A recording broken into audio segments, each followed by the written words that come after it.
Hello, everyone. Welcome to Ask Concussion Doc, episode number 103. My guest today is Daniel Carcillo. His Twitter handle is at carbombboom13, and his Instagram is at Daniel Carcillo. The bio is, Daniel is a two-time Stanley Cup champion. He played 9 seasons in the National Hockey League, scoring 48 goals, 52 assists for a total of 100 points, 1,233 penalty minutes in 429 regular season games. His enforcer style of hard-nosed hockey earned him the nickname Car Bomb, and according to a New York Times article, which I am told needs to be fact-checked, he logged an estimated 100 fights in his NHL career. Maybe that's the distinction there, Dan. Check the facts. It is. Yeah. Professional, right? Yeah. Yep. In 2015, Carcillo retired from the NHL due to ongoing post-concussion symptoms, and since then he has founded several organizations and initiatives to tackle post-concussion syndrome, mental health, and even toxic hockey culture, hazing, and abuse. His latest venture, Wisana Health, is an effort to treat traumatic brain injury with Psilocybin, which is an active ingredient in psychedelic mushrooms, aka magic mushrooms.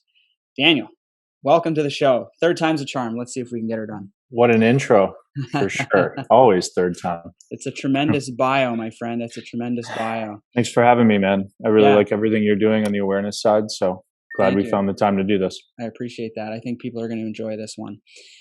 So we were chatting. For those listening on the podcast or watching this on YouTube, we had some technical difficulties. So that's the second time I read that intro, but estimated that Daniel had 7 concussions in his hockey career. Now, were those all from hockey? All those concussions that you? Yeah, all sustained in the NHL. All in the NHL. You had no concussions in minor hockey, junior, anything like that? No diagnosed concussions in minor hockey or really anything to speak of, to be honest. I think your next question was about the type of player that I was and how I evolved into, the fighter or enforcer, if you will.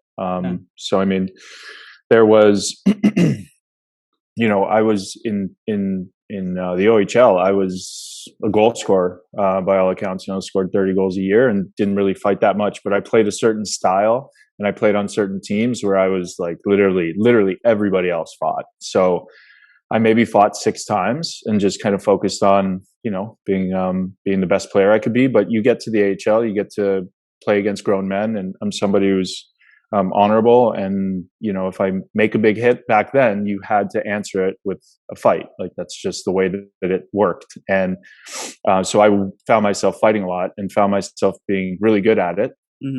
And had a lot of anger, and hockey's great for anger management, and it's the only sport in the world that we can punch somebody in the face with our bare knuckles. And if you've had emotional trauma, physical trauma, verbal trauma, like we sustained in junior for the whole year, then it makes you pretty angry, and you can see how somebody could evolve into the person and player that I was. And but you just add that to your resume, right? So you can skate, you can hit, you can fight. You'll stick up for your teammates. He'll stick up for himself, and he could change the momentum of a game with a big hit or a fight, right? It was a tool that was used the way the game was played a little while ago. 5-10 years ago. Do you see that as being like, do you think that was like an outlet for anger, or do you think that was just how you became perceived and what your role and how it kind of evolved in the league? Like, you got to understand you're wired differently when you're playing that sport. You have to be. It's kill or be killed, right? So, especially being a smaller guy and having to possibly go up against guys twice my size, or outweigh me by 50 pounds and are bigger than about a foot. It's tough, but you deal with it. And to be honest, I think one of the big reasons I don't necessarily remember my first 5 concussions is because you're geared not to think about it. You're geared to block out pain, to numb it out, right, and to continue moving. So again, you're just wired differently, because if you go to practice every morning dwelling on how bad you feel, you're not getting better each day, or at least not trying to get better. So from that sense, you just continue to move forward, and you block out a lot of things, and then you can't diagnose something that you don't have any education on. So we were never educated on it. We were never told about it. signs and symptoms, and how to deal with, anxiety, stress. But you look back on the career, or I do, at least in my own career, and I could see how that was actually driving me, fueling me. That was my only outlet. So they never like told you, here's a concussion, here's how to recognize it, anything like that? Like no one ever, even minimal education on the topic? No. Wow. Nothing. That's no. When the PA would do their meetings with, Dr. Shaw, Dr. Lewis, and talk about like the risks of drinking and driving, and towards, the later stages of my career, just being careful on the phone and social media and stuff like that, training in that sense. But no, substance abuse program, a lot of stuff about that. But no, absolutely nothing about head injuries or concussion. Or the risks of the game itself, mostly external risks. Yeah, no.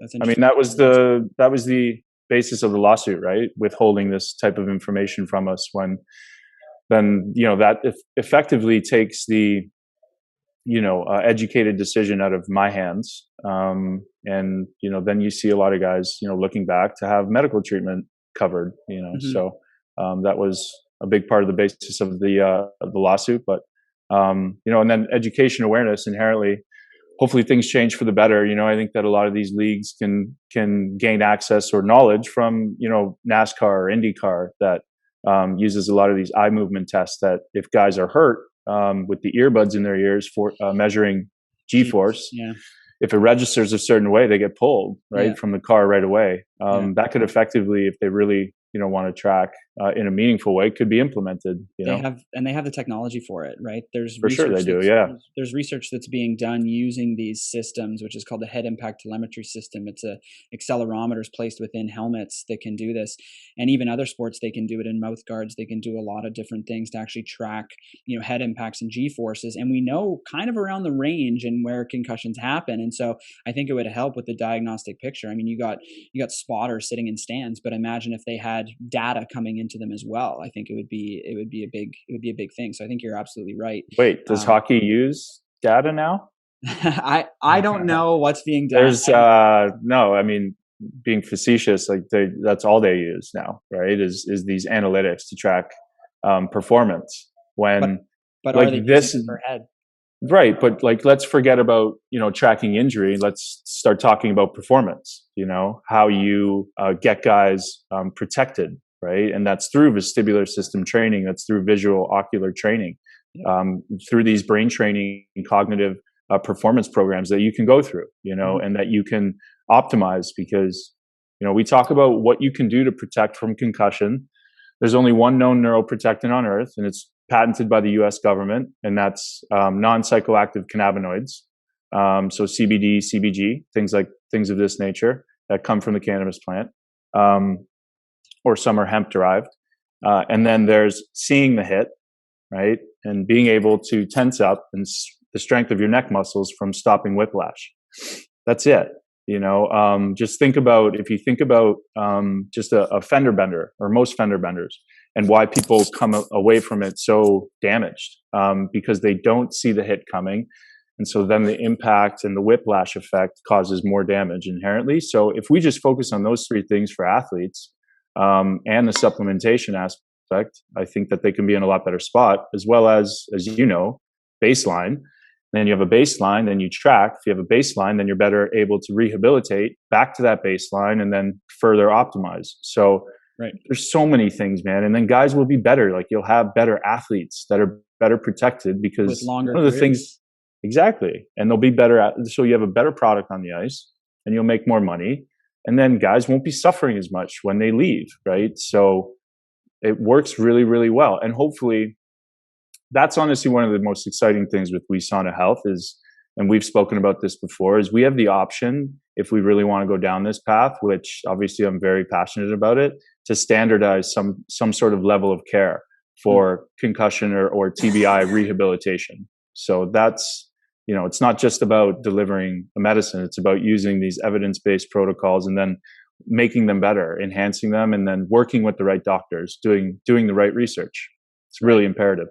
Right. And we definitely have talked about that. So I want to get down the journey into the psilocybin aspect of things. And so you you had your last concussion. How long after that concussion did you decide that you were going to retire from hockey? Um, I mean, I was already retired in my head before I had that concussion, you Really? know? Yeah. So I walked into Joel's office after Steve's death and just said I was done spiritually, mentally. I didn't have anything more to give, but I'll be as good a teammate as I can and stick around the team and make the playlist and be happy. But, you know, I was badly out of shape and, you know, probably shouldn't have been in that game. But it was, you know, so mentally it was then. One foot was out the door early when the season started because my son was born. Mm. So, you know, I don't want to be an absent father. And then Steve Monador passed away in February.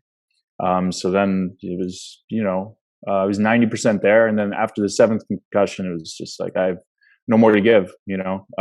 And the symptoms were really, really severe. And it was just, all the writing was on the wall to make a decision for myself and my family to step away, no matter how difficult it was. So, you know, essentially right after we won it, you know, I knew it was time that I was done. Right. Right. And then, so after that, the symptoms continued on, and I know that you sought treatment of all different types and Mm-hmm. varieties, you know, through that. And what eventually led you to psilocybin? Like, what was the catalyst? Was this a friend introducing you? Had you done your own homework on this? Like, what eventually got you to that point of wanting to try magic mushrooms? So yeah, so I retired in 2015. After that seventh concussion, I was dealing with impulse control issues, insomnia, light sensitivity, slurred speech, headaches, head pressure, memory, concentration, focus issues, and you know, ultimately, you know, anxiety, depression started to set in, and then ultimately grew into suicidal ideation over the course of 4 years. You know, some of these symptoms strengthened in severity, some lessened, but for the most part, they were there, pretty persistent for the better part of the 4 years before I got introduced to psilocybin 18 months ago. I tried things like self-deprivation tanks, hyperbaric chamber, moxa acupuncture, you know, TMS, SPECT scans, MRI, CT, you know, functional MRI, QEEGs, checking my hormones, you know, a lot of different treatment modalities that are out there to promote neurogenesis, like biofeedback, neurobiofeedback, and um, and then, you know, obviously focusing on diet, focusing on sleep. And so for the better part of those 4 years, I was spending a lot of money at these, you know, neurological clinics, functional neurological clinics. And, you know, I'd see some results for a little while, but I was always tracking my progress every 6 months based off of the modalities I was doing. I'd pick like 3 or 4, and then I'd test at the end of 6 months to see the progress I made. Mhm. And you know, if I didn't, then I would switch some of those modalities. Got, you know, to about 18 months ago where I was getting pretty frustrated and hopeless, and I pride myself on somebody that like reads a lot of, you know, medical papers, stays up to date on the newest things to try, and then I try them, you know, and then talk honestly about them. I was just at a point where it was getting very dark. My anxiety and depression was growing. Hopelessness was growing. I felt like I was a burden to everybody around me, my family, friends. I had some fractured relationships just because, you know, I was isolating, and a lot of mental health issues. And when you have 3 young kids, I had a car in the driveway, roof over my head, somewhat financially stable, and I wanted to end my life. You know, it's not right. Like I knew it wasn't correct, right? Like I knew something was off in my brain, because looking around, all intents and purposes, I have a really amazing life. And so I was at that point though that you know, a former teammate reached out, and I was like, I made a decision at that point to like basically, you know, um, that's enough with hockey, and I cut that whole world and community out. And then I started to just commit myself to advocacy, and really, you know, commit myself to research and finding a recovery tool for me. And luckily, like I said, a former teammate reached out right at the same time, and I left my rink behind, left the gym and training kids and stuff, and just focused on CBD, medicinal mushrooms.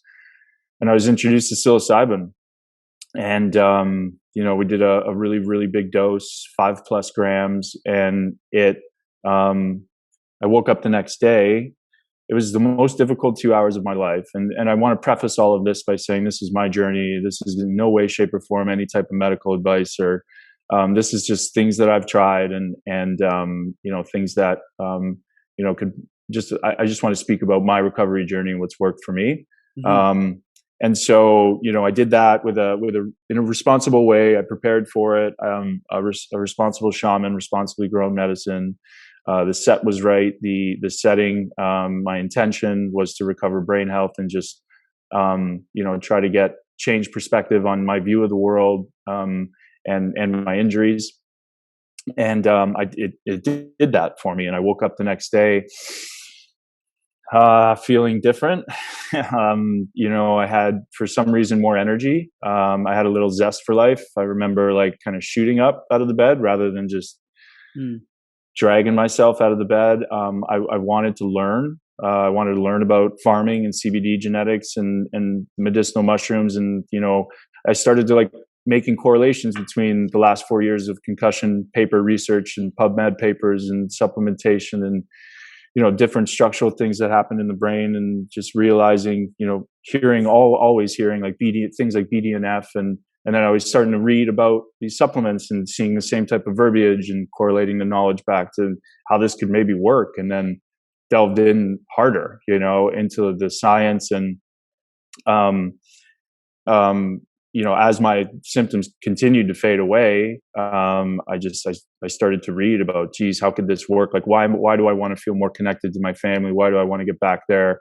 Apologize, move forward, mend relationships. I feel more connected to my kids. I'm way more patient, less impulse control issues. I'm sleeping better. And this is all happening over the course of 2 weeks. It just keeps coming and coming and compounding. And, it was just amazing. And then that was with the big dose. And then 2 weeks after, all these symptoms continued to get better and lessen in intensity and then eventually go away.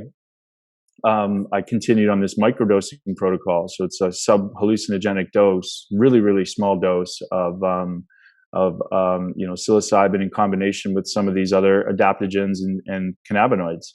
And I mean, I was at the 3-month mark. I was like, wow, I'm feeling pretty amazing. And everybody else around me was starting to see it. But I got 2 or 3 months of recovery from some of these old modalities. So I was like, let's keep, just keep on the path and don't say anything yet. And then 6 months came around and everybody around me started to see it, and in my face and on the posts and social media, and starting to change the way I was thinking about how to interact and educate and make people aware. And then, so I retested at 6 months on this protocol. I stopped everything else. I stopped all the other biofeedback, neurofeedback, self-deprivate, all that stuff, and just focused on mindfulness, focused on diet, focused on implementing intermittent fasting with this medicine protocol. And then I got a QEEG back for the first time in 5 years with no abnormalities. So structurally my brain is communicating in a different manner, and there are no abnormalities. There are essentially no problems with how my brain is functioning. And then my blood work came back clear. So my free testosterone was optimized, as well as my cortisol levels were back to normal, which were really high, which is a stress hormone, and the testosterone just explains some of my anxiety and the brain fatigue and fog. And so then I was like, wow, this is pretty amazing. And so then I started to delve into more research, found a study in 2014. I'm sure some people have seen it. It's a placebo brain and a brain on psilocybin, done by the Imperial College of London. And then you see these neural networks that are made, and the brain is stimulated, and essentially it breaks up destructive thought patterns. And so I saw that, I'm like, okay. And then I correlated that back to everything I hear in these concussion clinics. And it's, we're going to stimulate your brain. We're going to identify regions that are shut down due to trauma and stimulate those regions and make new neurological pathways around your trauma. And then you essentially should be feeling better, and you have to continue to use it or else you lose it, like all those sayings. And here was a natural medicine from the earth that can address not only my perspective of my injury, but also create these new neural pathways. And there it was on a functional MRI. And I'm guarantee you no amount of neurofeedback is ever going to be able to do what big dose psilocybin ceremony work can do. And then there was as quickly. Yeah, not as quickly. I think that it can still work. Don't get me wrong, right? It can work in conjunction with these evidence-based modalities. But I'm like on a path now with this defined protocol that I've been on for 18 months to, bring forward something through FDA Health Canada trials that is novel and that's validated, that I think can work really well in conjunction with these other modalities that are evidence-based, that can help build these new pathways, solidify good habits. I think of like clinics of the future. We're going to be able to, I think, administer these big dose ceremonies, at obviously clinics run by physicians that understand and know how to work with the medicine and be able to guide somebody. And on the microdose level, that's kind of still up in the air. But wouldn't it be magical if somebody could go to one of these neurology clinics or these mind gyms 3 days a week and take this microdose under the care and guys and do these exercises, right? Like, and standardize some type of level of care for TBI, right? Then it kind of comes full circle, right? There's baseline, there's, the diagnostic, and then there's also rehabilitation, but then there's also the betterment of well people, man. Like we've seen this help a lot of people, and it doesn't necessarily need to just be TBI survivors. And that's a big reason, two of our lead indications are TBI related anxiety and depression, because, if you have TBI, you normally are pretty anxious about the recovery system, pathway. And there's not a lot of TBI support groups.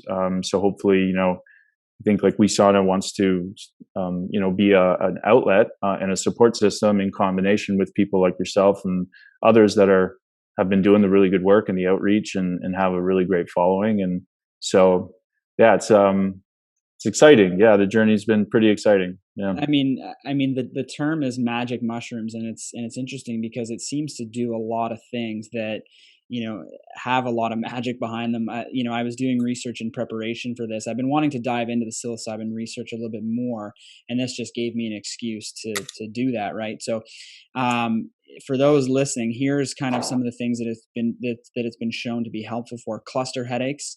Here's one study: 22 of 26 psilocybin users has reported that psilocybin aborted their cluster headache attacks. Migraines, small samples so far, but there's a reduction in number of headache days per week, reduction in anxiety, treatment-resistant depression, even end-of-life anxiety, alcoholism, smoking cessation, substance abuse, increased neuroplasticity. I'm going to read a quote here. Psilocybin and related classical psychedelics such as LSD or DMT are hypothesized to promote neuroplasticity through mechanisms involving 5-HT2A agonism, which is a serotonin receptor, to which psilocybin binds, are especially prominent on large glutamatergic pyramidal neurons and deep cortical layers. These receptors are suggested to rapidly increase the inactivity as psilocybin is ingested, hypothetically resulting in elevated expression of brain-derived neurotropic factor. The resulting temporary state of heightened neuroplasticity may already occur after a single psychotropic dose and could allow for major synaptic changes, which was suggested to offer an important opportunity for psychotherapeutic interventions. Inflammation, same type of thing. It upregulates or it downregulates inflammatory markers like interleukin-6 and other interleukin molecules.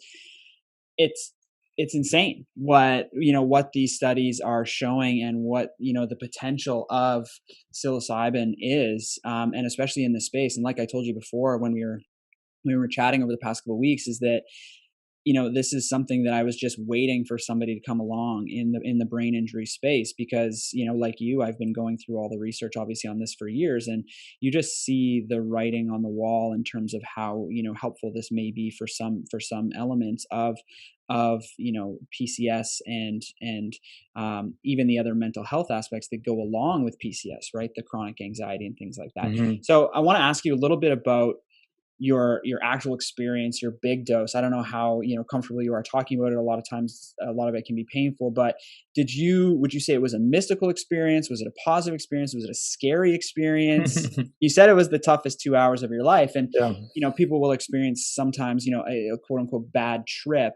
I don't know if you had any experience with mushrooms before, if you ever did them, as a kid or teenager. I know I experimented, back in my Yeah. childhood with them. No such thing as a bad trip. There was a difficult trip like I had, which was, a life-saving trip, which, so when you work with this medicine on a big dose level or work with this medicine in general, it tends to exacerbate what's going on, both in our body and mind and soul at the time. At the time, I was suicidal. I was lost. And so I knew I was going to be in one, so to speak. And I was prepared for that. That is something that you need to be prepared for if you're called to this medicine, if you have a lot of trauma. And so I purged, just this dry purge, not unlike ayahuasca, but it was just this energy, and you can't really control it. Tried to fight it for an hour, 2 hours. I was totally lost in my life. And when I was on this farm, it was an unknown place to me in the landscape. And so I was lost within my psychedelic trip the whole time, and kind of stuck in what seemed to me like a loop. And it was very reminiscent of my life, and these are the types of things where if you can correlate the things you see in the experience, if you have a really good guide where you can talk this stuff out afterwards called integration, then you can, learn a lot of really valuable lessons, and eventually it was when I was just done fighting. I was, so caught up in, I fought everybody. It seemed what it seemed like my whole life, both on and off the ice, and was always kind of on guard. A lot of mistrust in people, and I don't think I need to live my life that way anymore. And so it was kind of this surrender, and it was pretty beautiful for an hour after that, listening to some 432 hertz music and just going to a different place. But I go back to if people want to go look for studies to convince them that this could work for their trauma or mental health ailments or stress, or just go look at John Hopkins and the end of life anxiety and depression studies they did in terminally ill cancer patients. So I think one of the biggest fears that we all have is of the unknown and death, and where we go and where our loved ones go. And if this medicine at a high dose can take those fears away, can quell anxiety and depression in terminally ill cancer patients, then imagine what it can do for you. Yeah, it's there's been documentaries done on that too, and some of the personal experiences, listening to the stories of the people is just incredible. And you're talking like one dose, and a year later they still have no fear of death. These are stage 4 cancer patients. They're terminally ill. They are going to die in short time, and they basically put it all behind them, and they just learn to enjoy the life that they have. And that's just incredible, especially when you talk about the market around antidepressants and anti-anxiety medications, right? It's crazy. Did you experience ego death or ego dissolution? That concept of a sense of self, fading into nothingness, visual hallucination. No, it was, I tend to do things the hard way. And that was reminiscent of my experience. And I had ego dissolution several times with ayahuasca.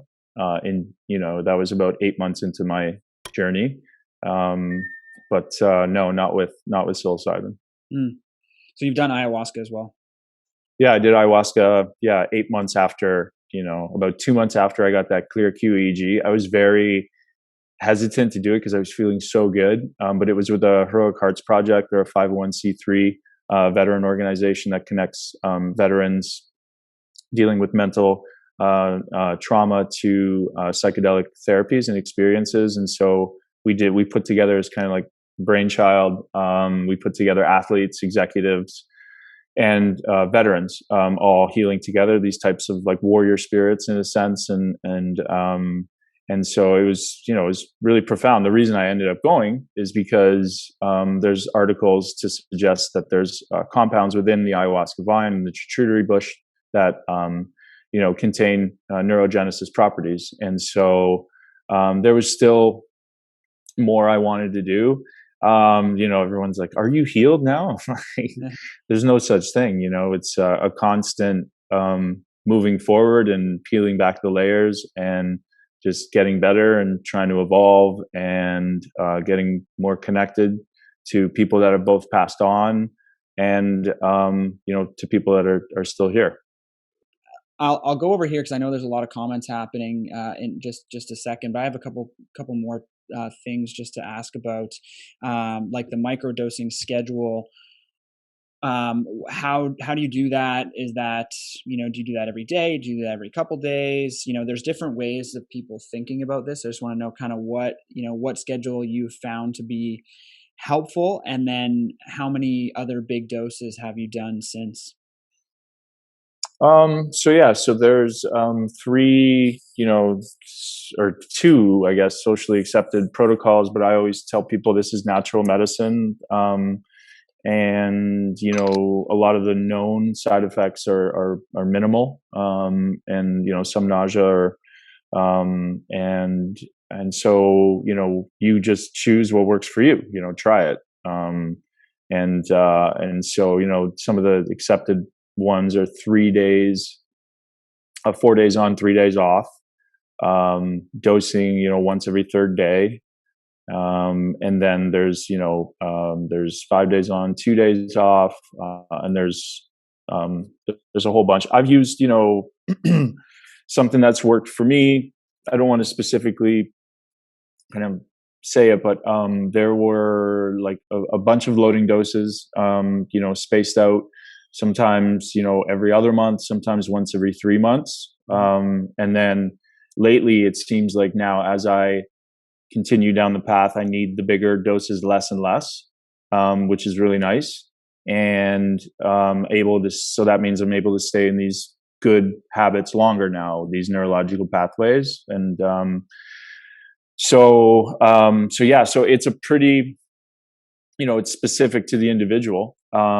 But you got to be really mindful of not using this medicine too much. That's why in all the protocols, there's always days off. Mm-hmm. And if you're using this medicine as a crutch, and you think it's a miracle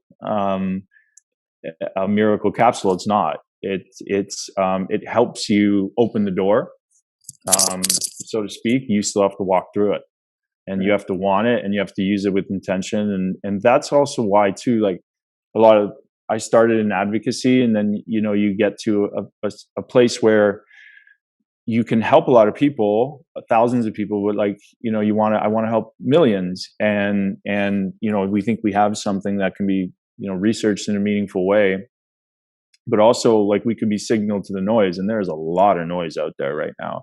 Yeah. And I think, our company can, show people and really hold true to what this medicine means to me. It's been life-saving. It's been life-saving for a lot of other people that I've seen use it. And then definitely it's not an and one use case, that's for sure. And it can be so meaningful for a lot of different communities, especially veterans. And for every one NFL concussion, I'm sure there's 7,000 amongst women of domestic violence. And we will use athletic platforms to kind of leverage and get the story out in the education awareness, because a lot of former athletes are turning to this and they're willing to talk about it. Mm-hmm. But ultimately, this will go to serve some of these underserved and under-recognized communities, so that's what's really exciting. Yeah, I think so. Let's dive in now to Wisana, and you just closed up a $4 million investment round, which, congratulations on that. That's big. I know you guys are working on the next phases right now. So what is the first step as you see it to try and kind of get this going? I know you and I have talked about this, but I know that there's probably a ton of people watching this right now that are thinking, I'm interested. How do I sign up? Where do I do this? So what's the first step for you guys in trying to get this going? Yeah, so we're closing. We just closed the seed round, which was oversubscribed to 4 million, with a lot of really great backers, and we are moving through an audit right now to list in probably sometime in April, early April to mid, on the Canadian Stock Exchange through a reverse takeover with Stifel. And so people can just look out for that. We'll be making some announcements here coming up soon, and we're just focused on using the funds that we raise now towards key hires, which we have a really amazing medical staff. Our chief operating officer comes from a background of 27 years of global drug development experience with companies like Novartis and Biogen. But I met her through my advocacy work at a MAPS event, a SOAP event. She's also, the board chair of MAPS Public Benefit Corporation. So, trying to bring people on who believe in the recovery mission first and foremost, believe that the medicine is sacred, and then are willing to do the good work to see it through, to create a global pharmaceutical in a responsible way. And then we've brought, Stephen Bard is our chief medical officer. He sits on the FDA coronavirus task force right now. He's been in neuropharmacology since 1984.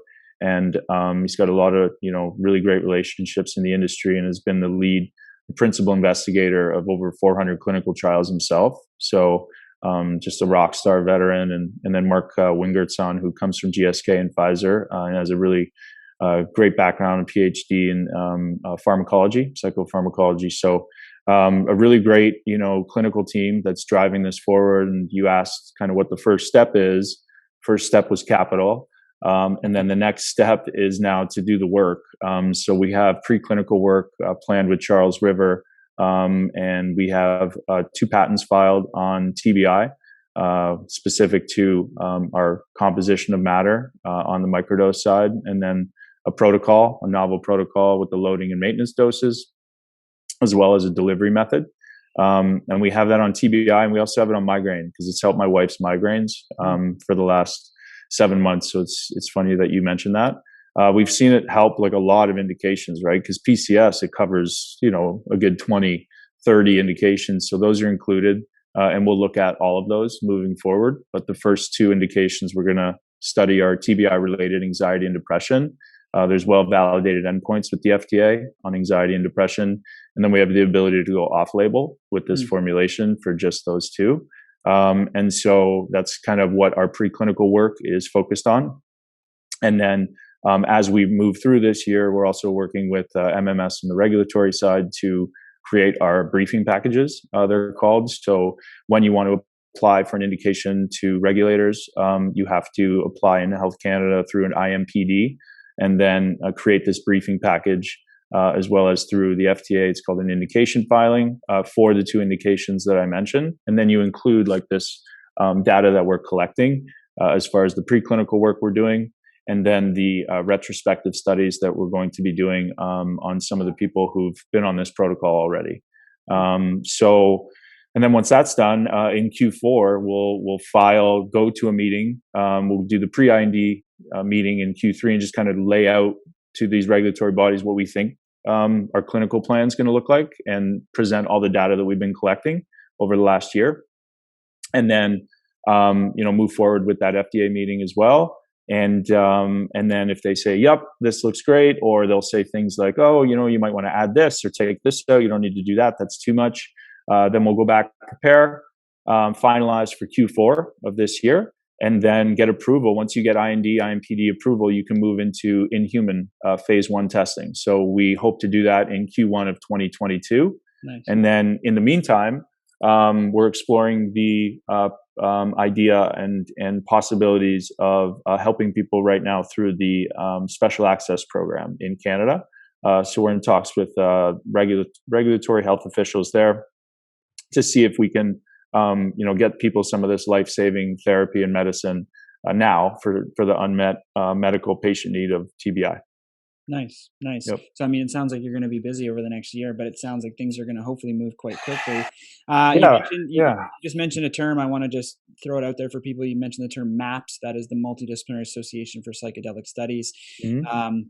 they help to fund a lot of the research in the psychedelic space. So if you want more information, you can look up maps.org. And think about donating for sure, right, Cam? Like they're really amazing. They're the so they were one of the first to get regulatory FDA breakthrough status for MDMA for PTSD, and they're the only organization right now as a nonprofit that is in phase 3 trials with the FDA. So yeah, definitely think about taking a look at them, and they do a lot of really amazing work. And this will be a meaningful treatment modality for veterans. So check them out.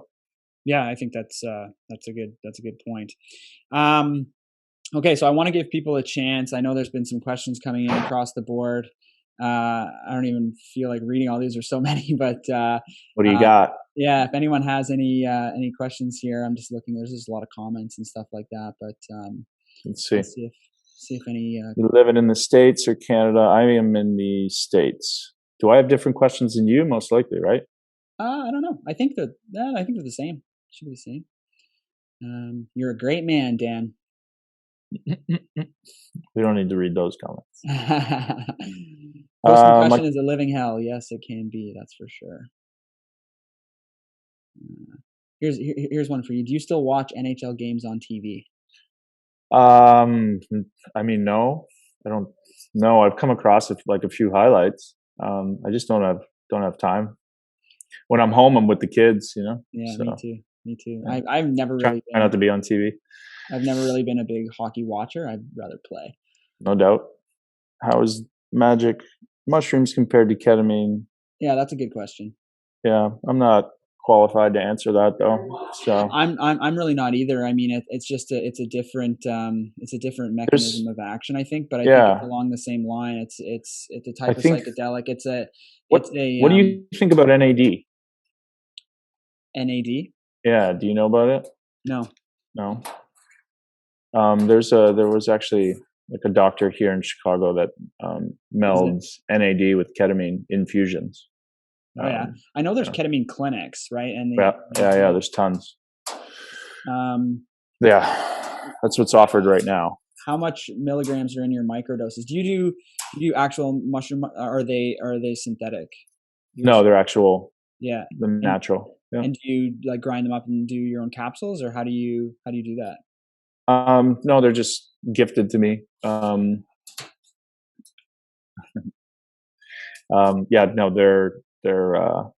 come out of a decriminalized city. So you're a great advocate, Dan. Very well educated. I agree. I think that you've done your homework on this, right? Which I think you're a good advocate for the TBI community. I think that you're using your voice for good. You have a story, and I think that this is going to help a lot of people. So, like I said, I've been waiting for somebody to do this in this space for so long. And when I saw you doing it, I was like, all right, I can't think of anyone better to do this. So good for you. Vegan capsules all day, Puck Daddy. How will it be used to treat someone going through the early stages of a concussion? More research needs to be done on that. So, we're tailoring some of these in-human trials now, but we're targeting related symptomology, which usually kicks in 2 to 3 weeks after a concussion. So I think the starting point is going to be the PCS cases, just like with everything, right? We started with research and exercise, and you couldn't even get FDA, or you couldn't get approval to run a clinical trial on exercise for people with PCS because it was so ingrained in our minds that when you have a concussion, you're supposed to rest and do nothing.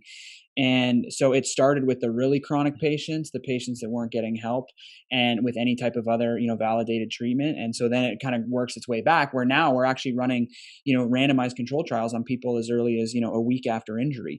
So I think it'll be the same thing. We start with the safest, element and kind of work our way back. I mean, the safety profile. Are there validated endpoints yet for TBI? In what like sense? FDA validated endpoints for TBI?